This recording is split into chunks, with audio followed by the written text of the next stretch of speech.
passion. Didn't mean to be so fiery. No, that's good. It's good. That's my passion. What's up, world? I'm a determined black man, John Jay, and as usual, I'm determined to reach at least one somebody out there listening to the sounds of my voice, if not each and every one of you all.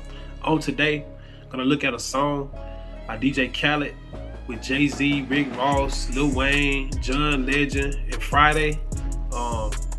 It's really an instant classic, but man, Jayz verse, it really just stuns me when I sit back and listen to it. I'm not even a Jayz fan, but it's a lot of stuff Jayz say, especially of the latter two albums. Like the latter two albums, it's stuff that he said, it's stuff that he say that kind of leave me speechless, you know what I'm saying? And the fact that he actually breaks this down, you know what I'm saying? The way he breaks it down, the American war against drugs, and you know how it's encouraged to reform by bipartisans, and how, you know, like he just cleverly fires back at the drug laws, and you know the blood sucking laws, and how they, you know, discriminate, you know. And Jayz is just masterful when he speaks sometimes, you know what I'm saying, to me. When I listen to him, he speaks on a different level. So in this song, he definitely just goes to another ramification. I mean, to be real with you, it's like this song really is like a high spiritual vibration. You know what I'm saying? I'm real talk. But Jayz, he used double entendre to actually bring forth a message on different levels. And I mean, he describes the way that things are, and how, you know, how the drug enforcement, how they are unfairly applied. And he gives you a description of discrimination, and how they discriminate against us, and how right now they are even they are decriminalizing marijuana, and that he's even taking part now in legally selling weed. You know what I'm saying? Something that's got other people incarcerated. You got over 258,000 non-violent offenders, drug offenders, locked up in the U.S. alone. I mean, he breaks all it down. He breaks it all down, as he says. He rebukes the justice system and the double standards that it possesses. You know what I'm saying? And I mean, and this was a clip I took from the '99 interview between Mike Wallace and Louis Farrakhan. But I want y'all to check this out right here. And this right here, man, y'all listen to this. Check this out. Out to our special report. Around the world, many nations face corruption. In the U.S., elites often tell themselves a story about America being exceptional or superior to other nations, when the facts show there is American corruption in voting rights, criminal justice, housing policy, a political system that faces legal corruption with some of the most expensive campaigns in the world, and many critiques of U.S. foreign policy, which brings us to this 1996 exchange between Louis Farrakhan and CBS's Mike Wallace. You go to Nigeria, which is, if not the most corrupt nation in Africa, and it could be the most corrupt nation in the world. 35 years old, that's what that nation is. Now here's America, 226 years old. 30 years ago, black folk got the right to vote. You're not in any moral position to tell anybody how corrupt they are. You should be quiet. When you have spilled the blood of human beings, has Nigeria dropped an atomic bomb and killed people in Hiroshima and Nagasaki? Have they killed off millions of Native Americans? How dare you put yourself in that position as a moral judge? I think you should keep quiet. Can you think of one more corrupt? Yeah, I'm living in one. I'm living in one. I didn't mean to be so fiery. No, that's good. It's good. That's my passion. Farrakhan was not correct about everything in his career, but those points resonated with many as he dispatched the contradiction between America's reality and perhaps her selective vision of herself. Corruption just refers to fraudulent conduct by the powerful, which is pervasive across American history, and especially in the long war on drugs. So remember that exchange. We will come back to it tonight in this report about the failed and often racist war on drugs, which started so long ago. Now, we've covered this story many ways. Tonight, we're going to look at it through the life and poetry of an American who lived it and lived to tell about it. And he sure is telling. It's an American dream story, and you may know some of it, but you don't know all of it, especially since the story's not over. And a new installment just came out heading into this weekend, as Jay-Z uses an unusually long 4 minutes of straight poetry to tackle the drug war, business, discrimination, and perseverance. The poetry's spoken over a beat in a song with other artists. And I think you'll see why it's poetry as we go through it now. Jay, also known as Hove, marveling how he went from poverty to $1 billion and touting how those others basically came from his same space or crib. Kanye, who worked with him as a producer and collaborator. Rihanna, who Jay signed early on. And LeBron, who's linked to Jay's Rock Nation company. So Jay's reference there to technically is both the caveat, LeBron's done plenty on his own, and a double entendre for technical fouls in basketball. Jay opens there by asking forgiveness for making his first dollars off drugs, cooked on a stove, and notes he left that drug or dope game with his record clean, turning the cocaine into champagne. And that's a nod to how his ability to evade charges, a clean record, gave him the lane to go from street coke to the good life of the champagne. It's also a play on how he makes money off records. His albums are now clean records since he left the street life, while the alchemy of turning illegal coke into legal bubbly sounds like a turn on Jesus turning water to wine. And it is, because soon after Jay completes the parallel. Jesus turned water to wine for Hove, it just took a stove. But think about it. There's nothing automatically legitimate about wine or champagne. It was criminally punished during Prohibition, a policy that ultimately fueled gangs and violence and was the only constitutional amendment ever to be reversed because both parties determined that Prohibition was a messy failure. So politicians turned the alcohol back to a legitimate business, a slippery spectrum which Jay notes a few lines later in this poem, saying, breezy what the business is, we pushing Fenty like fentanyl, the ish is all legitimate, he was down 10 for this. And those lines quickly go from Prohibition to a war on street drugs associated with minorities, as mentioned earlier in this broadcast, to fentanyl, a huge driver of drug problems and deaths, which politicians do not treat criminally the same way they attack the drugs that Jay or others once sold. I can tell you corporations have made over $10 billion selling addictive painkillers legally.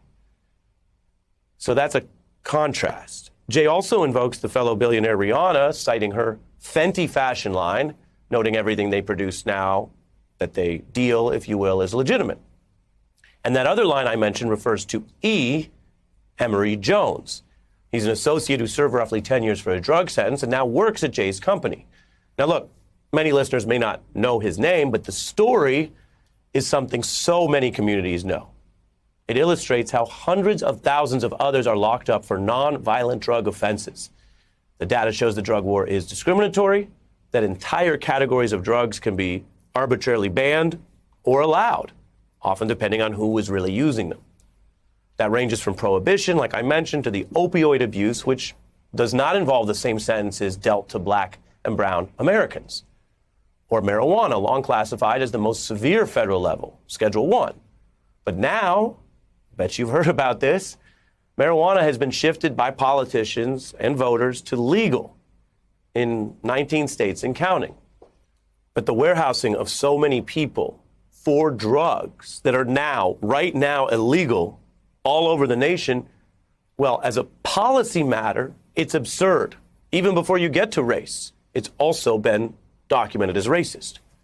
Now, Jay did evade indictment for dealing illegal drugs. Now he gets paid for selling legal ones. He founded the upscale Monogram Marijuana Company, which is a play on the traditional term monogram, a reference to selling a gram. And this poem marvels about living on both sides of the law in one lifetime, as this law around the country has been changing. I want you to listen here as Jay conjures the image of a monogram joint in his pocket, while actual monograms are often embroidered on the breast pocket.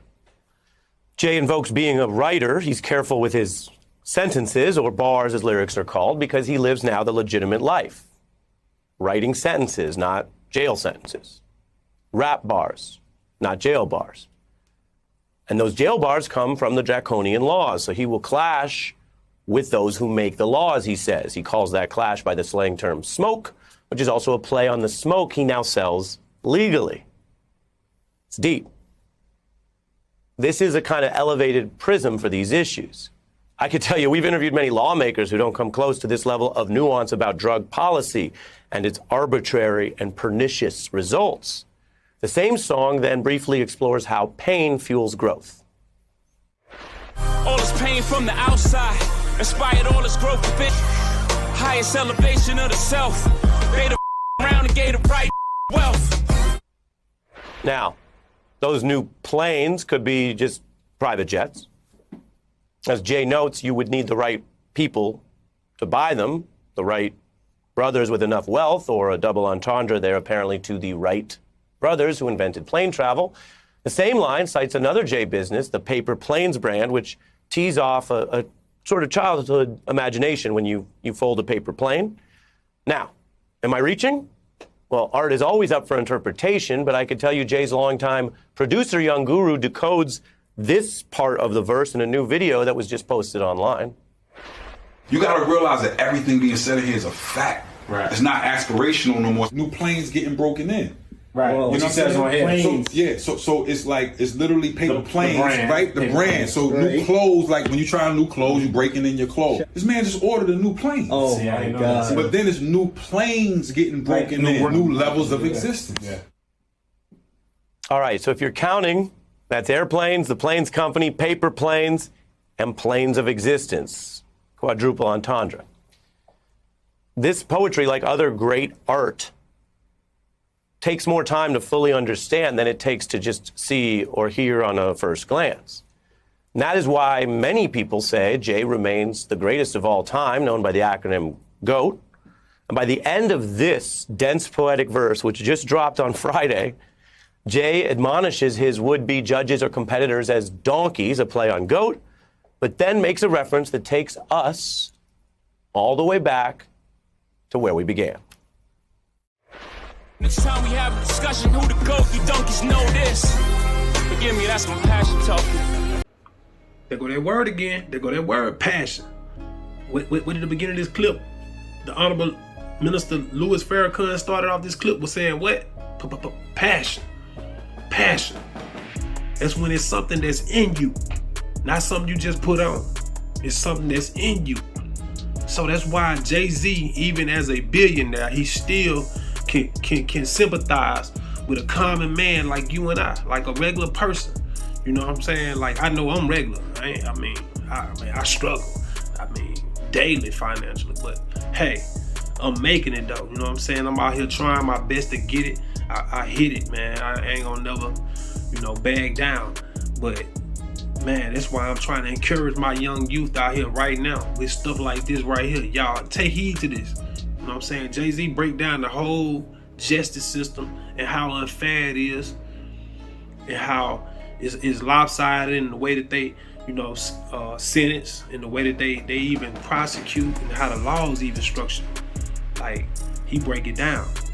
So anyway, y'all jump in the comment section. Let me know how y'all feel about this. Let me know, y'all think that it's a thing, it's a figment of people's imagination? Are we being delusional?